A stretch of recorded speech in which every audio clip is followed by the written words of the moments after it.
es es algo sumamente alto. Imagínense que la Organización Mundial de la Salud y Alzheimer Internacional nos dicen que cada tres segundos en el mundo, una persona es diagnosticada con demencia. Cada 3 segundos. Entonces, si nosotros hablamos por 30 segundos, ya hay 10 casos de demencia diagnosticados en el mundo. Y de esos 10 casos, 7 son Alzheimer. Entonces, es una de las demencias más fuertes y más frecuentes también.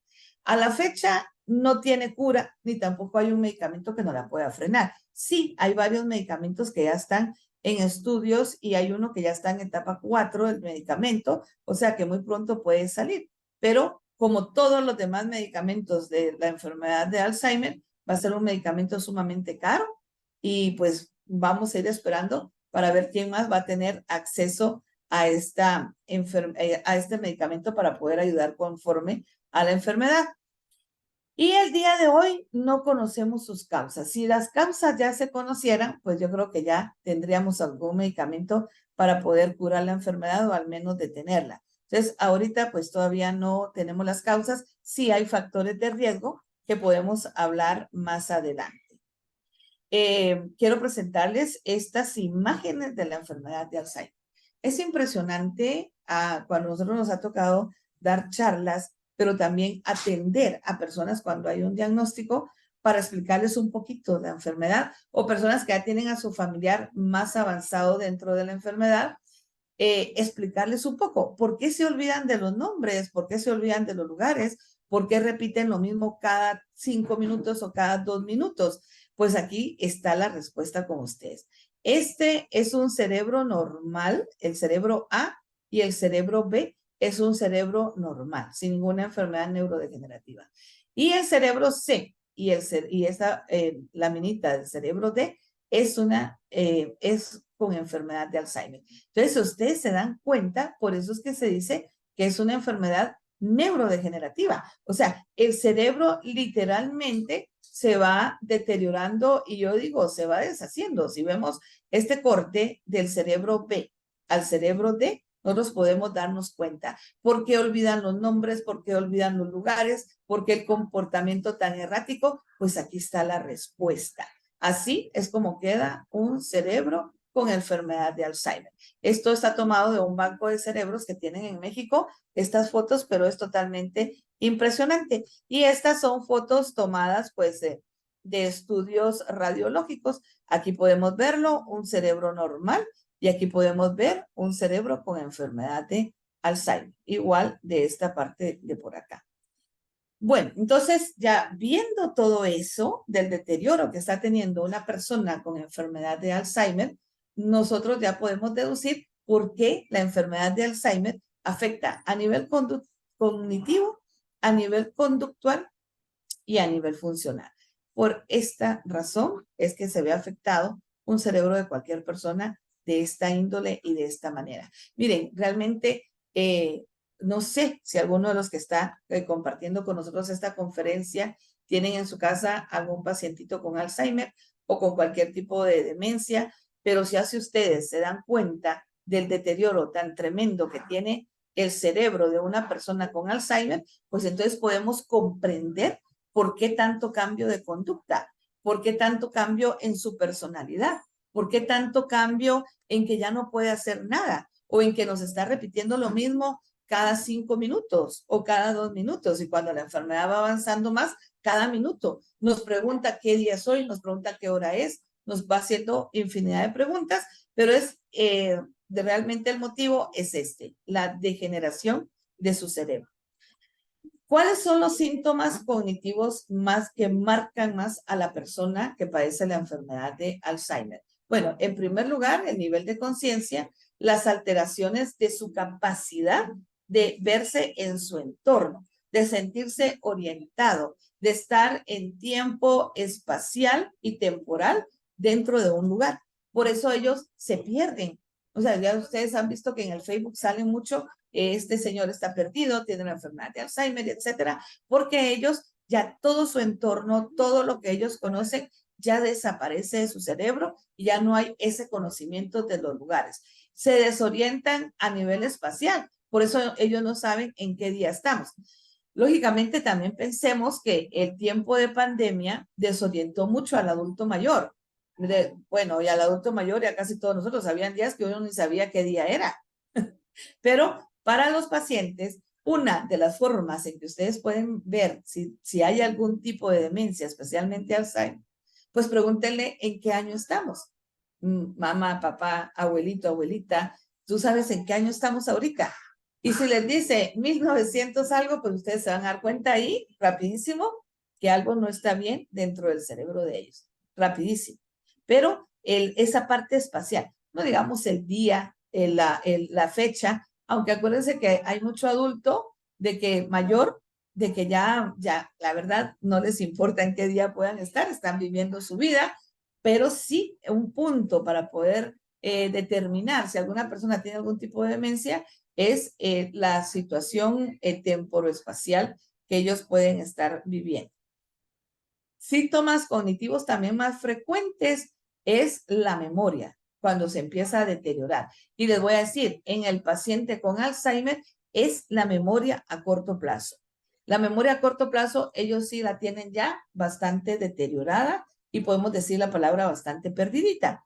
Entonces, por eso ellos, otro síntoma, otro signo de que puede ser enfermedad de Alzheimer, lo que ellos están pasando, es cuando se les olvida realmente lo que vivieron hace 10 minutos, lo que vivieron hace 15 minutos, lo que vivieron la tarde de ayer. Usted le puede decir, a la gran, qué alegre mamá que nos llamó Juan ayer.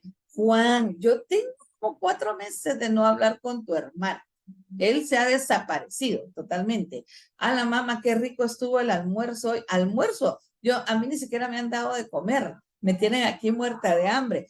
La memoria a corto plazo empieza a perderse y por eso los episodios de una semana a la fecha, ellos lo van perdiendo y literalmente se les desaparece de su cerebrito.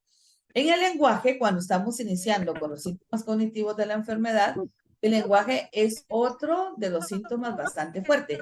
Empiezan a perder palabras. Ellos ya no pueden comunicarse totalmente. Eso les quería pedir de que tengan apagadito su micrófono. Gracias. Entonces, ellos van perdiendo las palabras de su memoria. Recordémonos cómo está el cerebro de deteriorado. Aquí nos lo están marcando realmente la parte del lenguaje. Ustedes ven acá versus el que tenemos acá. Entonces, en ellos se les afecta tanto que hay un momento en que las palabras no le vienen. No como nosotros, que a veces se nos olvida alguna palabra, sino que una persona con Alzheimer es que ya no puede comunicarse como se comunicaba antes. Entonces empiezan a ensimismarse un poquito y ya no hay una comunicación eficaz con todas las personas con quienes ellos están compartiendo. Lógicamente, también las funciones ejecutivas, organizar sus ideas, los movimientos de las acciones dirigidas directamente a un fin. Ya no planifican, ya no pueden ver que se acabó la despensa de la cocina y ya no planifican, hay que ir al súper, hay que ir a comprar las cosas que se necesitan, que se va a hacer un cocidito y, hay que comprar whisky, etcétera. Ya ellos, esa capacidad de poder ejecutar funciones de planificación, también se les está perdiendo en su memoria. Bueno, esos eran los síntomas cognitivos. Pasamos a los síntomas funcionales, que son, ellos se ven afectados en las actividades avanzadas, las actividades instrumentales y también las actividades básicas diarias de la vida. Eso es lo que en la parte funcional los pacientes de Alzheimer también van perdiendo. Imagínense cuando la enfermedad de Alzheimer va avanzando un poquito más, el paciente ya no es capaz de las actividades básicas de la vida. O sea, la parte instrumental que ellos también van perdiendo de agarrar un tenedor y ya no saber qué hacer con él. Yo cuando hablo y les doy charlas a enfermeras que trabajan en algún hogar o también a familiares que están en la casa, hay familiares que vienen y me dicen, licenciada, es que ya no quiere comer. Yo le pongo la comidita al frente y ya no quiere comer, ya no se la come. Ahí la deja enterita sin tocarla ni siquiera. Entonces digo yo, ¿qué es lo que sucede con una persona con Alzheimer y una persona que no tenga Alzheimer? Ustedes lo sientan uno a la par del otro, le sirven su comidita, su fresquito, y etcétera. La persona que no tiene Alzheimer ya sabe qué hacer, ya sabe las funciones que tiene que hacer. Agarra su cuchara, el tenedor y comienza a comer y termina de comer su comidita y se toma su fresquito. Un paciente con Alzheimer le ponen su comidita al frente, le ponen sus instrumentos para que él pueda comer y él se queda viendo la comida y no lo hace. Entonces, ¿qué es lo que sucede con ellos? Que no es que no quieran, es que sus funciones están perdiéndose, van menguando poco a poco. Entonces, cuando uno va a atender a una persona con Alzheimer y ve que no come, uno tiene que pararse al frente y decirle, vamos a comer, mire, ahí está su cubierto, colocárselo en la mano, tratar de hacer el ejercicio con ellos y ellos vuelven nuevamente a recordar. En ese momento pueden comer y listo, pero las funciones, los síntomas funcionales es que van dejando de hacer eso y nosotros tenemos que apoyarlos. Y lo mismo, el manejo del dinero, las medicaciones, el realizar compras, esas actividades instrumentistas, pues que ellos van perdiendo.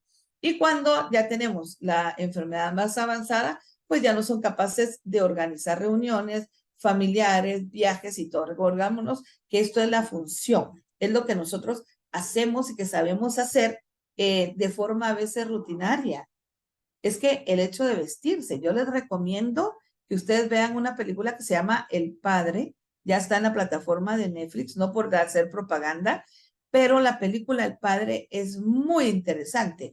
Es una persona que está viviendo la enfermedad de Alzheimer y cuando se está vistiendo ya no sabe, agarra el suéter y no sabe qué tiene que hacer con el suéter, cómo tiene que ponérselo. Sabe que es algo que es para vestirse, pero ya no sabe cómo hacerlo, cómo meter la mano, cómo meter la otra, cómo meter la parte de su cabeza. Entonces, todo eso, la enfermedad de Alzheimer va afectando a las personas.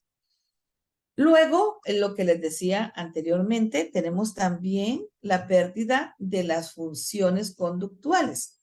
La conducta, ya a nosotros nos viene mucho acá, mire, pero es que está muy enojado. Hay personas que dicen bravo, solo bravo se mantiene, solo peleando, anda llorando por toda la casa. Es impresionante que no quiere que nadie se le acerque, etcétera. Esa es la parte de conducta, es lo que empieza a sufrir una persona con enfermedad de Alzheimer. Las alteraciones totales de su conducta. En las alteraciones del ánimo, ellos van a tener apatía y depresión. Cuando ustedes empiecen a ver una persona que comienza a ser apático, como que, ¿qué me importa? Que haya esto, que haya lo otro, que vengan a visitarnos, que no vengan, y sentadito en un sillón, y que en la cara se le ve como la apatía, empecemos a ponerle cuidado. Y sí les quiero decir que cuando hay un diagnóstico de Alzheimer, la apatía lo sigue desde el momento del diagnóstico hasta el momento que el Señor ya lo llama a su presencia. El paciente con Alzheimer se convierte totalmente apático. Nada le importa, nada está bien, etcétera. Entonces, es de las conductas de ánimo que más se pueden diagnosticar en una persona con Alzheimer. Luego, en su conducta, pues también vemos una agitación impresionante. Ellos mantienen una inquietud que no está dirigida a ningún objeto ni a ninguna persona.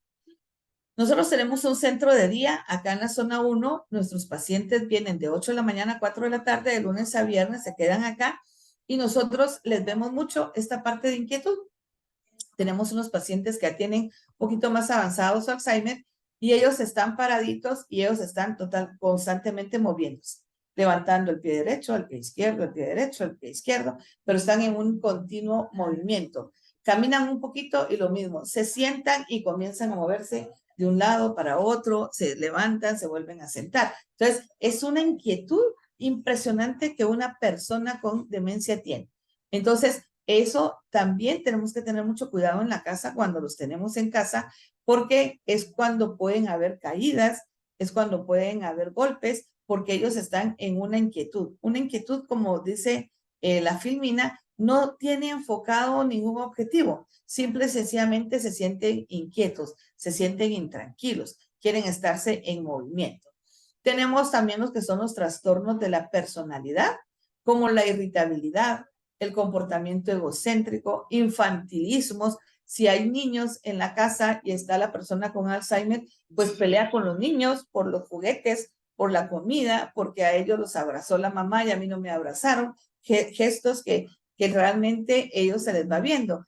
Que es bien importante las terapias generacionales, sí, porque ellos también logran pues identificarse mucho con los niños y trabajar con ellos, pero que sí pueden haber actitudes infantilistas, eso es bastante frecuente. Inhibiciones, eso es bastante frecuente en los pacientes con Alzheimer, en los trastornos de personalidad. O sea, ellos no tienen pudor de nada, no les importa nada, parte también de la apatía, pero la desinhibición, cuando ellos, el paciente con demencia, ya está más avanzadita su demencia, ellos son capaces de hacer pipí donde les da ganas hacer pipí.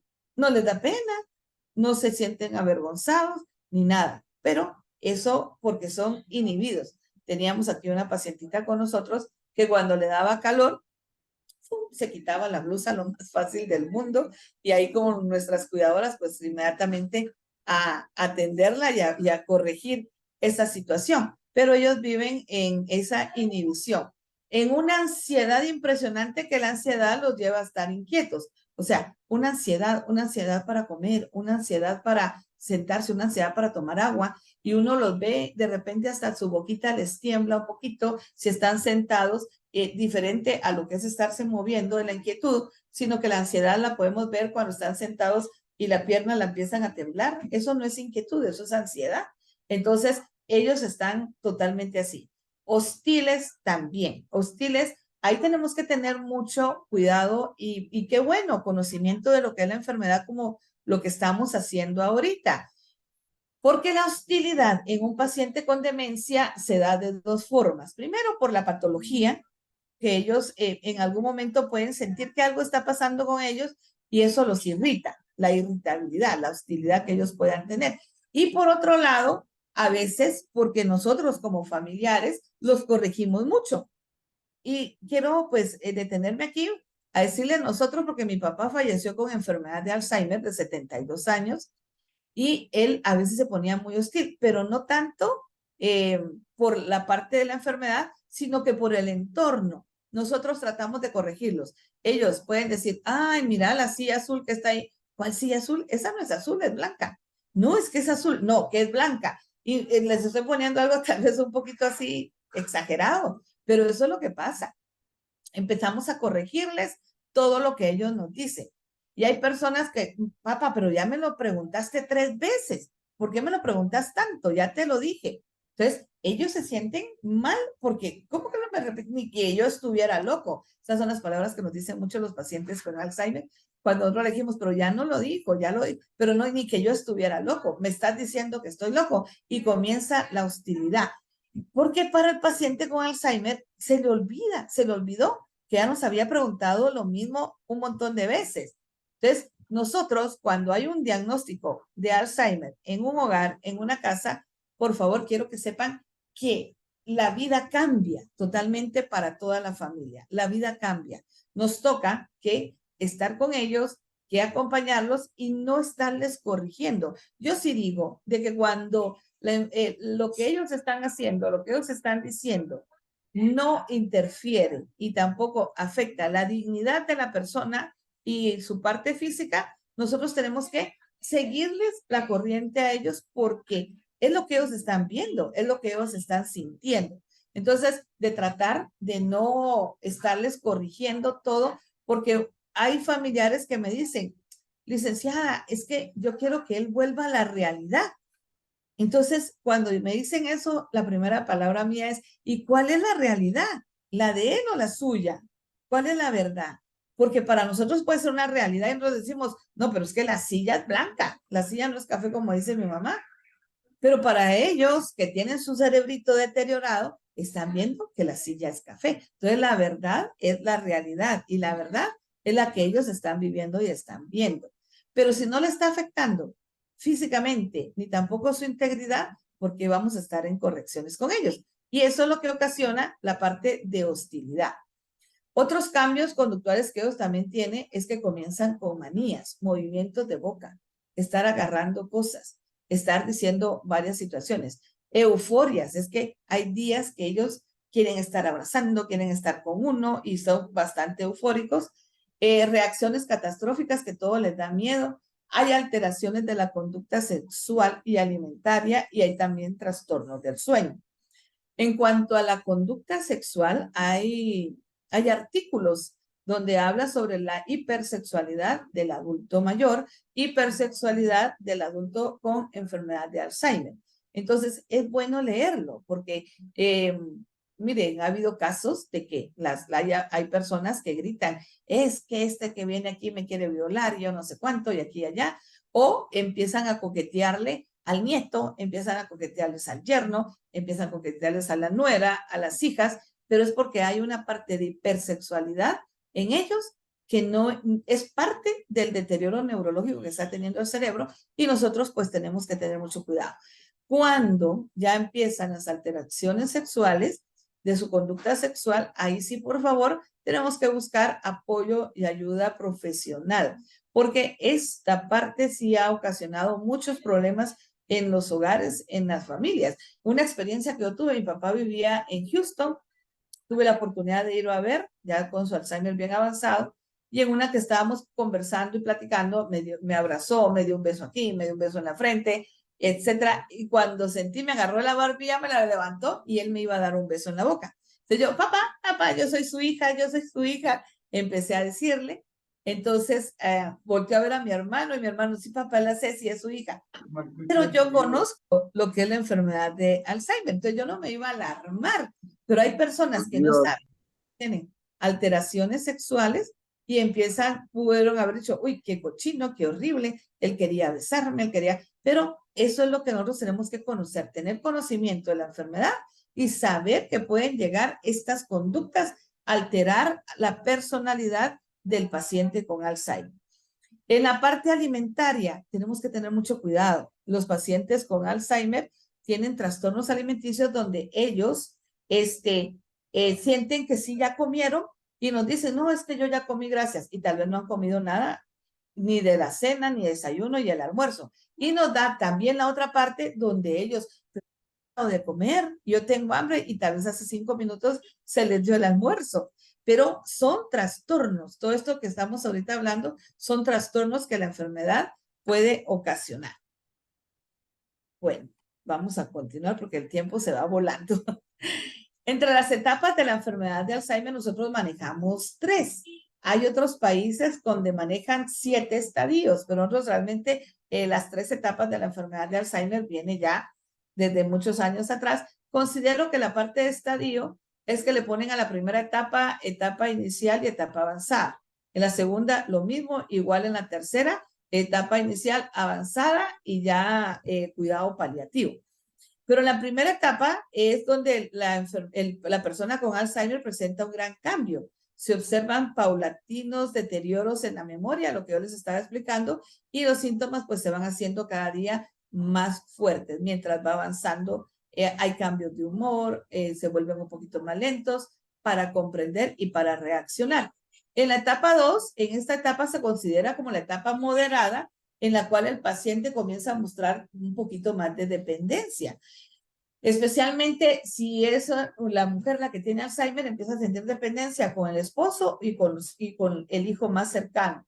Lo mismo si es viceversa. La persona, el esposo, es una dependencia que no quiere quedarse solo, no quiere quedarse sola. El paciente con Alzheimer no quiere quedarse solo y siempre el esposo o esposa son los que más cercanos están y luego también los hijos, pero ellos quieren estar siempre con alguien. En este periodo de la segunda etapa, también las personas con Alzheimer pueden realizar tareas o actividades cotidianas, pero algunas más difíciles o nuevas ya necesitan ayuda. Y tenemos la etapa 3, que ya es la fase final de las personas con este padecimiento, ya han perdido totalmente sus capacidades para alimentarse por sí solas, para hablar, para reconocer personas, objetos e incluso empiezan a olvidar el control de sus funciones corporales. Por eso un paciente con Alzheimer pues termina encamadito, con pañal y con ayuda profesional o familiar casi de las 24 horas del día. De acuerdo a la salud y condiciones del paciente puede llegar a ser vulnerable a otras enfermedades de problemas respiratorios como neumonías, que la neumonía no solamente puede ser por un resfriado mal cuidado, sino que también por aspiración de alimentos o de bebidas. Como ellos ya no tienen la capacidad de tragar bien cuando estamos en una tercera etapa, ellos aspiran algún alimento, por micro que sea, y se vaya a los pulmones, les puede ocasionar también neumonías. Entonces, pues, eso por estar encamaditos a consecuencia de la enfermedad de Alzheimer. ¿Qué hacer cuando una persona es diagnosticada mientras llega y se acelera? ¿Qué puede acelerar y qué puede detener un poquito más el avance de la enfermedad?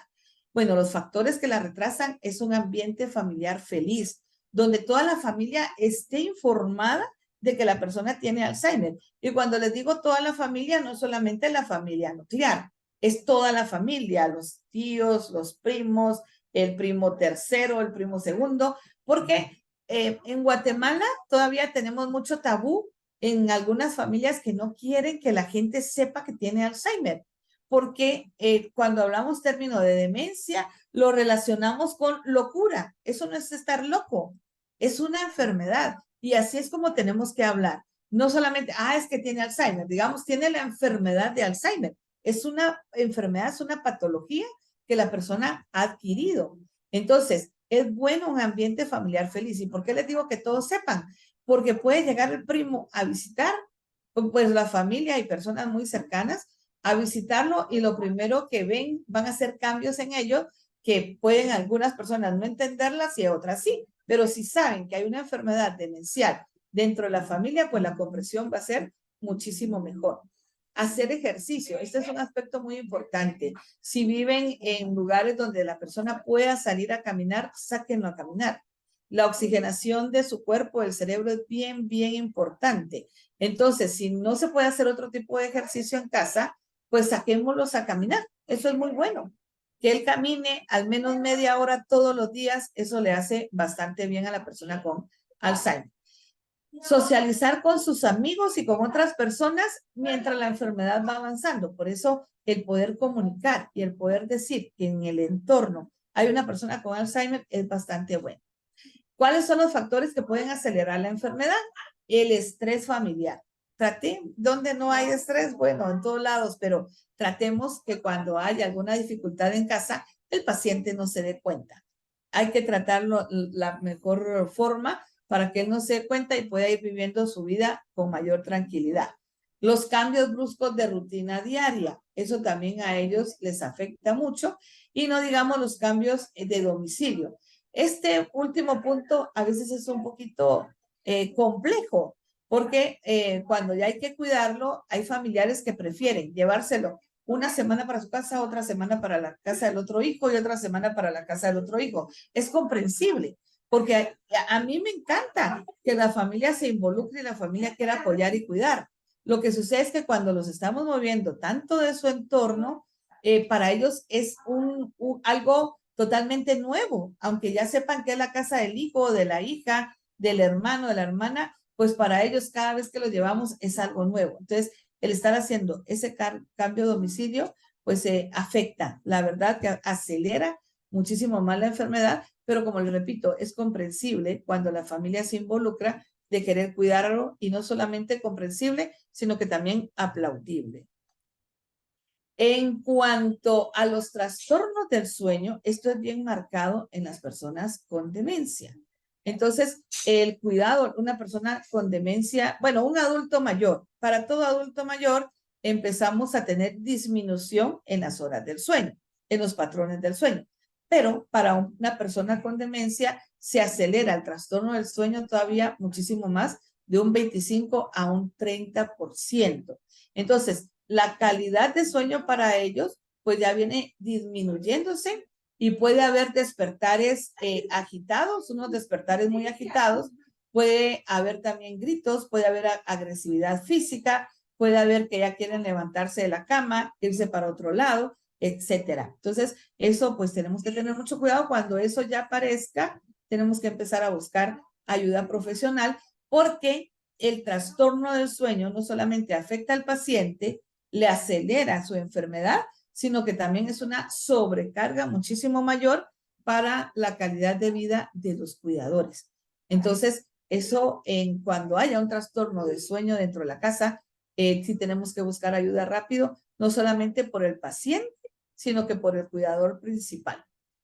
Y bueno, ¿qué podemos hacer? Hay intervenciones no farmacológicas, como puede ser una aromaterapia, bañitos frescos, calientitos, música relajante, masajito en los pies, no darles nada así como café, Coca-Cola, bebidas estimulantes después de las 4 de la tarde, tener sus medicamentos pues listos para apoyo de que puedan dormirse mejor, llevarlos al baño antitos de dormirse para que no hayan despertares por ganas de ir a hacer pipí, no darles mucha comida en la noche, porque eso también el embotamiento les hace perder el sueño.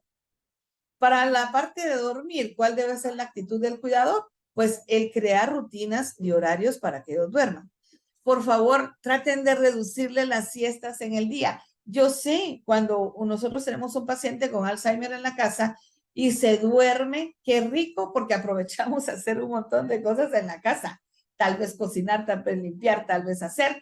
Y si se duerme 2 horas, mejor. Pero eso para él y sus neuronas no es bueno. Es bueno reducir las siestas de media hora, 45 minutos, y empezar a realizar actividades físicas con ellos durante el día, porque esto los va a cansar para que en la noche ya lleguen directamente a dormir. Acá en nuestro centro de día, ellos pasan activos desde las 8 de la mañana hasta las 4 que los vienen a traer con ejercicios dirigidos, actividad física, actividad motriz, actividad conductual y también de memoria. Entonces los familiares vienen a recogerlo a las 4 de la tarde, dicen que se van re bien en el camino, llegan, cenan pastillas y a dormir, porque aquí nosotros la verdad que no los dejamos dormir, pasan súper activos. La idea del centro de día es potencializar las habilidades que ellos todavía tienen y que sabemos que en algún momento la van a perder. Evitar cenas excesivas, como les decía, y bebidas estimulantes y llevarlos al servicio. En la comunicación, acuérdense que ya vimos de que en la parte conductual, en la parte funcional, la comunicación, el lenguaje empieza a perderse. Entonces, eso empieza a suceder también en nuestros pacientes con demencia. Voy a avanzar un poquito rápido porque ya se me está pasando la hora. Sí quiero decirles en la parte de alucinaciones. Las alucinaciones va a ser bien frecuente en nuestros pacientes con Alzheimer, especialmente en la etapa moderada, ya llegando a la avanzada. Entonces, ellos ven personas, ellos sienten olores diferentes que no hay, ellos oyen también ruidos que no se encuentran. Eso también pues tenemos que irles siguiendo esa conducta que ellos van a tener frente a las alucinaciones, y que si están viendo niños, que si están viendo un animal, que si ven que se metió un ladrón a la casa, que si están viendo culebras. Aquí nosotros en el centro de día nos ha tocado que agarrar la escoba y barrer culebras que está viendo un pacientito y decirle, no se preocupe, ahorita las quito, y que ellos vean que nosotros les ponemos atención frente a las alucinaciones. Y eso pues tiene que ser parte del apoyo que todos tenemos que brindarle. Deambular, esto hay que mantener las puertas cerradas de la casa porque es cuando ellos se pierden, se salen, porque el paciente, la persona que padece la enfermedad de Alzheimer, tiende a deambular, a salirse de la casa y a alejarse de quienes lo cuidan. ¿Por qué? En ellos hay una adrenalina muy fuerte, entonces ellos necesitan estar caminando, estar deambulando. A veces se levantan en la noche a hacerlo, a veces quieren estar caminando y caminando en la casa, por más que uno les diga, siéntese, venga, siéntese aquí conmigo, posiblemente se sientan 5 segundos y ya se levantan y siguen deambulando. Hay que tener mucho cuidado pues en la seguridad también del hogar. Nosotros hemos tenido ya 2 casos de pacientes nuestros que en la casa hay segundo piso y se han caído de las gradas y han fallecido. Entonces pues hay que tratar de identificar y corregir los riesgos que nosotros podemos ver en la casa, porque el paciente con demencia, como ya lo vimos en las fotos que les presenté, al momento de irse deteriorando el cerebro, ya no tienen la capacidad de analizar qué es de riesgo y qué no es de riesgo. Ellos ya no pueden analizar eso. Entonces, por eso a veces se dejan ir en lugares donde pueden estar muy altos porque ya no tienen vista de fondo tampoco, y nosotros pues tenemos que tener todo ese cuidado con ellos. Recomendaciones generales para todas las personas que puedan tener en su casa una persona con Alzheimer. Nunca discutamos con los enfermos, por eso la hostilidad que yo les decía. siempre hay que ponerse de acuerdo con ellos. Nunca tratemos de razonar con ellos porque su capacidad de razonamiento ya la van perdiendo. Nosotros ya no podemos decirle, mire, siéntese aquí, aquí hay un pacientito con su demencia muy avanzada y le decimos, siéntese para comer, venga, siéntese para comer. Y él se queda paradito solo viendo y viendo su plato de comida. Y por más que nosotros le digamos, siéntese para comer, él ya no razona que tiene que sentarse para comer. Entonces nos toca que agarrarlo un poquito de su caderita y hacerle el impulso para que la persona se siente. Eso, un razonamiento pues sencillo, pero ya no discutamos con ellos de tanto de decirle las cosas que nosotros queremos que ellos comprendan porque no lo van a entender. Nunca los avergoncemos, nunca tratemos de darle lecciones, siempre hay que serenarlos, no les pidamos que recuerden, rememorémosle las cosas y los hechos. Mira, nosotros fuimos a tal lado, estuvo el río, estuvo lo otro, y de entonces empezamos a rememorar con ellos las cosas y los hechos. Nunca les digamos, pero si ya te lo dije, repitámosle las cosas cuantas veces haga falta hacerlo. Nunca le digamos, no, mira, deja eso porque tú no puedes. No lo digamos, haz lo que puedas o hagámoslo juntos. Nunca les exijamos o les ordenemos, siempre preguntémosles y enseñémosles. Nunca seamos condescendientes totalmente, démosles ánimo y roguémosle porque traten de hacer lo que todavía puedan hacer. Y nunca forcemos, ofrezcámosles siempre nuestro cariño y nuestra comprensión. Y pues para terminar, realmente a mí me encanta esta frase que dice, el objetivo no solo es vivir más años, sino vivir una vida que merezca la pena vivirla. Muchísimas gracias, pues eso es lo que quería compartir con ustedes en este día que conmemoramos el Día Mundial del Alzheimer.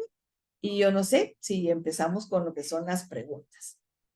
Muchísimas gracias, licenciada Cecilia. La verdad es de que tan valiosas sus recomendaciones. Finalmente, pues sabemos que el día a día cada vez aumentan más los factores de riesgo para desarrollar esta clase de situaciones de salud, ¿verdad?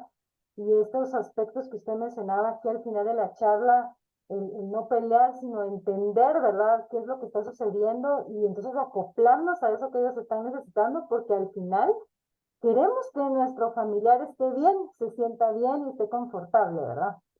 Y nada mejor que conocer lo que están ellos atravesando para poder ver desde sus ojos lo que están viviendo. Tenemos una preguntita aquí en el chat, nos preguntan si Alzheimer es lo mismo que la demencia senil.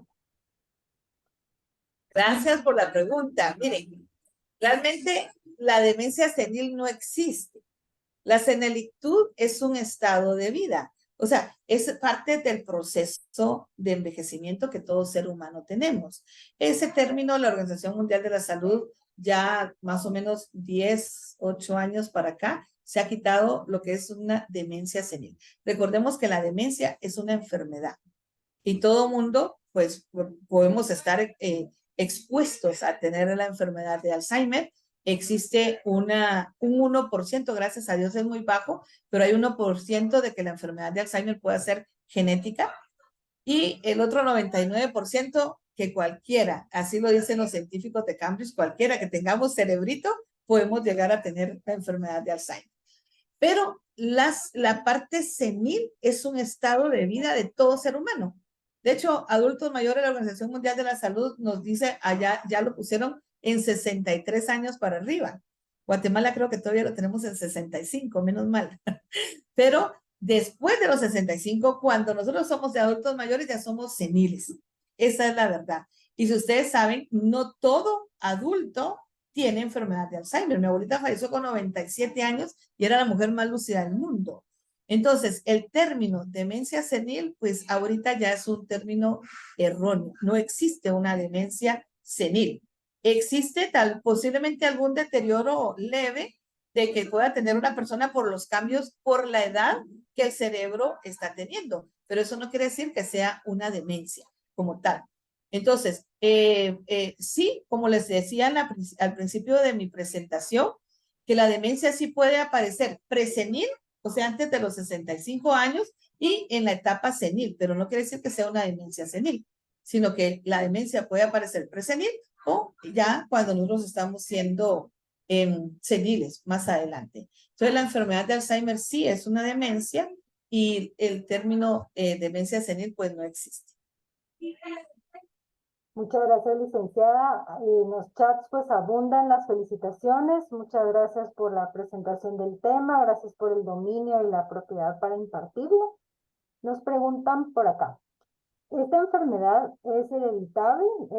Si es hereditaria, si se puede prevenir, ¿qué tipo de alimentación se podría incluir? Si son efectivas las almendras, nos pregunta el compañero. Ahorita les estaba comentando de que un 1% la enfermedad de Alzheimer puede ser genética.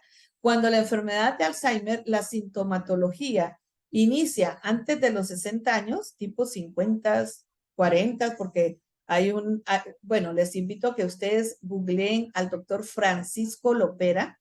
Él es colombiano y está haciendo un estudio en Colombia sobre lo que es la enfermedad genética. Tiene ya de Alzheimer, tiene ya 300 familias donde la sintomatología está comenzando 27, 28 años y la expectativa de vida de los miembros de esas familias es de 50, 52 años. Bueno, esa es súper precoz la enfermedad de Alzheimer ahí con ellos, ¿verdad? Y sí es una enfermedad genética, pero cuando aparece en los 50, 60 años la enfermedad de Alzheimer, sí puede ser una enfermedad hereditaria. Hay que hacer también un estudio, hacer como un árbol genético, un estudio genético para poder determinar si hay incidencia en la familia de si logramos identificar desde los bisabuelos para mi persona que pueda tener ya cambios y hay incidencia familiar, sí puede ser una enfermedad genética hereditaria. Pero si mi caso es aislado, no tiene como las connotaciones para que sea una enfermedad hereditaria. Entonces, sí existe, vuelvo a repetir, un 1% de las personas en el mundo que pueden heredar la enfermedad de Alzheimer, pero también puede ser una enfermedad espontánea en personas de forma precoz. Gracias a Dios es un 1%. Yo, por ejemplo, mi papá, que les comenté que falleció con Alzheimer, él falleció a los 72, fue diagnosticado a los 60. Y en la familia ya hicimos el estudio del árbol genético y sí, los abuelitos de él tuvieron Alzheimer, tiene 2 tías con Alzheimer, ya como 4 primos de él con Alzheimer. Entonces, ahí sí hay una incidencia fuerte y pues vamos a esperar a ver cuando ya existen estudios que se puede hacer uno para ver si uno va a desarrollar la enfermedad de Alzheimer o no. De hecho, el doctor Francisco Lopera tiene su centro genético en Medellín y él ya entre los estudios que hace, ya tienen para ver si una persona va a desarrollar o no la enfermedad de Alzheimer en algún futuro. Licenciada, ¿y ha observado usted si es más prevalente en hombres o en mujeres? La mayor prevalencia es en mujeres, la mayor prevalencia, aunque eso lo dicen las estadísticas, aunque le digo que aquí en nuestro centro de día tenemos 50-50, casi en nuestro centro de día que nosotros atendemos 24 pacientes, casi hay 12, creo que son 13-11, pero estadísticamente dice que la mayor prevalencia es en nosotros las mujeres. ¿Por qué? Hay varios, ¿por qué es uno? Porque somos un poquito más longevas que el hombre. Y ahorita se está haciendo un estudio, que pueden también buscarlo, de que la menopausia es un factor de riesgo para las mujeres también. Entonces, la mayor incidencia es en mujeres, doctora. Muchas gracias, licenciada. Nos preguntan acá, ¿qué profesionales pueden diagnosticar el Alzheimer? ¿Cuándo o en qué momento debe de acudir a estos profesionales de la salud? Y aquí yo agrego mi duda, porque veo que dentro de sus servicios ustedes también tienen la consulta médica, la evaluación, diagnóstico y tratamiento. Entonces, tal vez nos pudiera también ampliar esa información.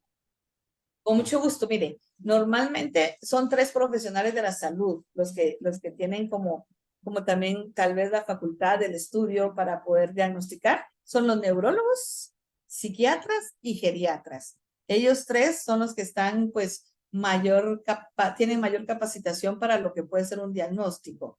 Nosotros acá como asociación, si les comento, hemos hecho ya 3 congresos, ahorita estamos organizando nuestro 4º congreso nacional de Alzheimer, va a ser presencial.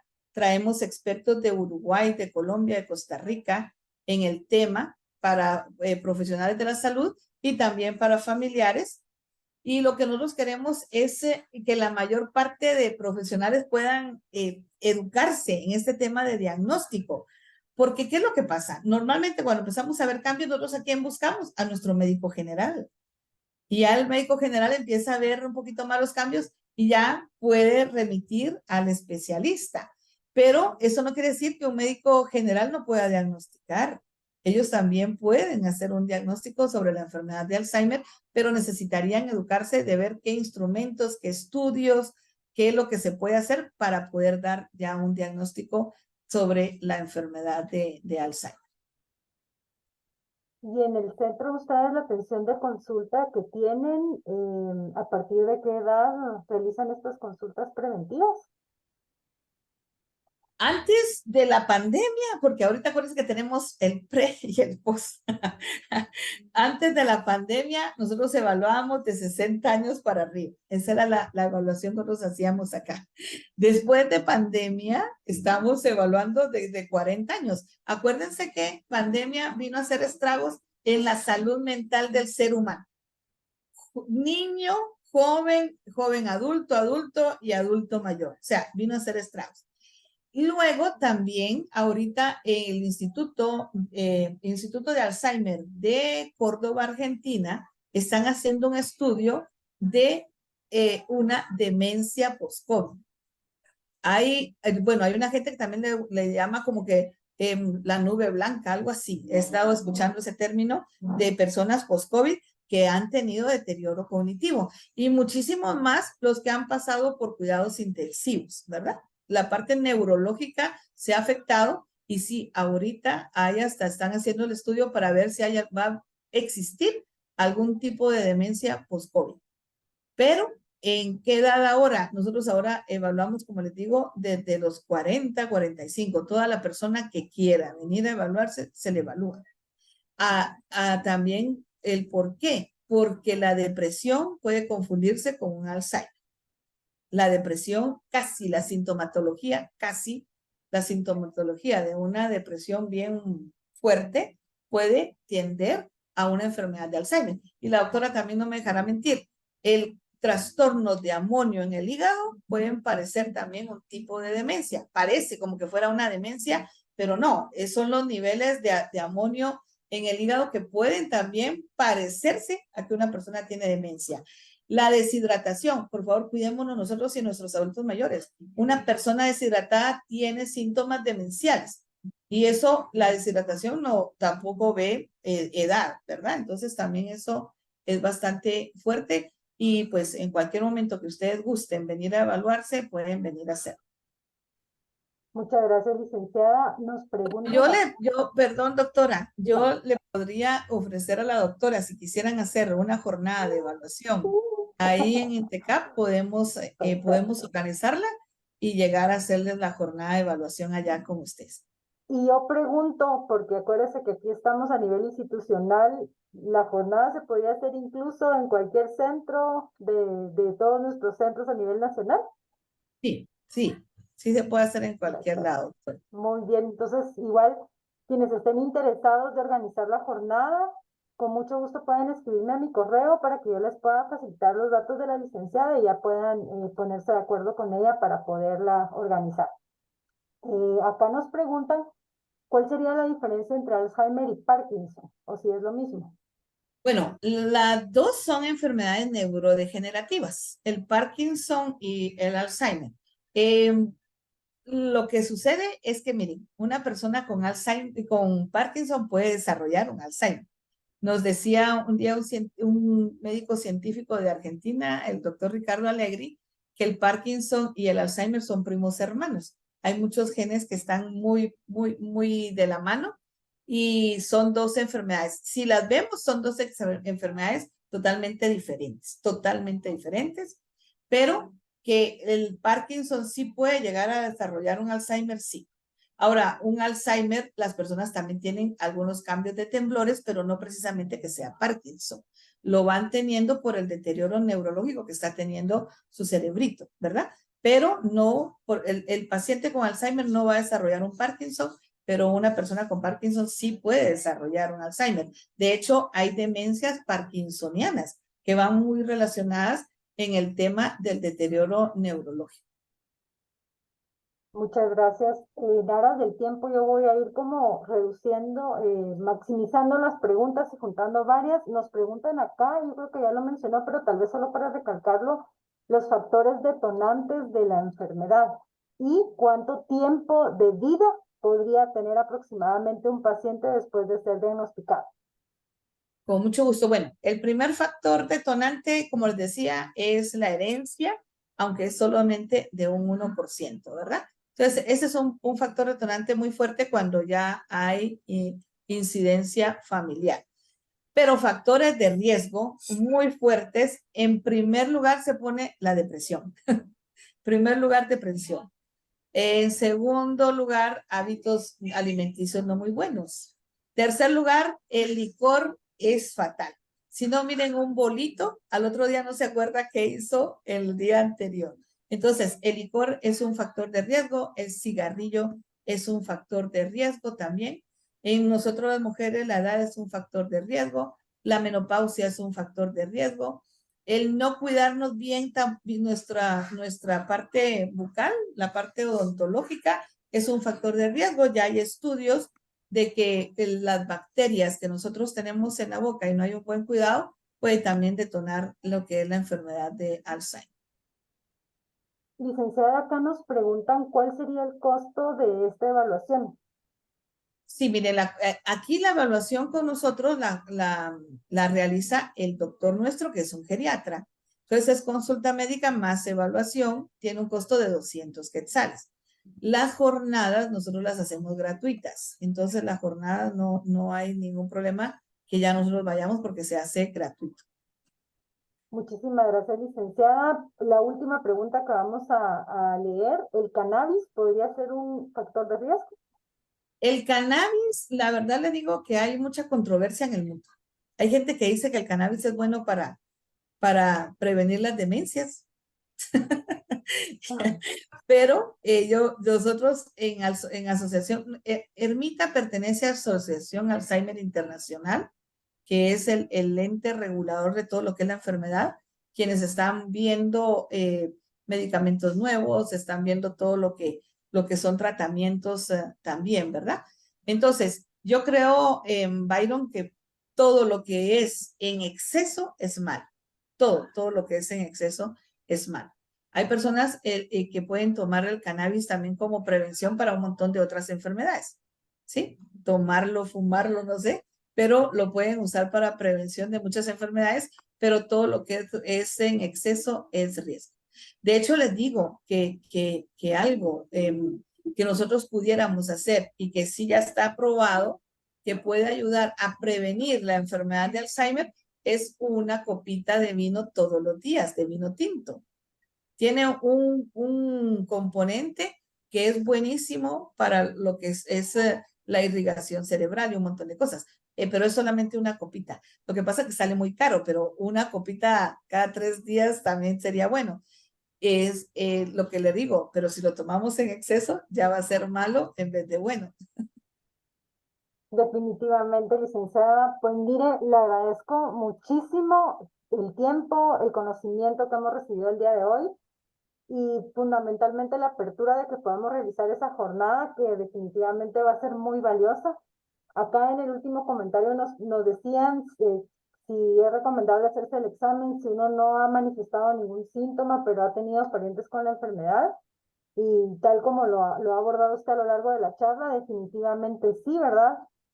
Ya sabemos que post-COVID, a partir de los 40 años, es necesario hacernos estas evaluaciones preventivas que nos van a permitir tomar acciones, ¿verdad? Acciones que van a sumar en ir postergando el aparecimiento de estas enfermedades. Así que muchísimas gracias por el tiempo y el espacio en su agenda. Seguimos en comunicación para programar nuestras actividades entonces. Claro que Y sí. muchas gracias.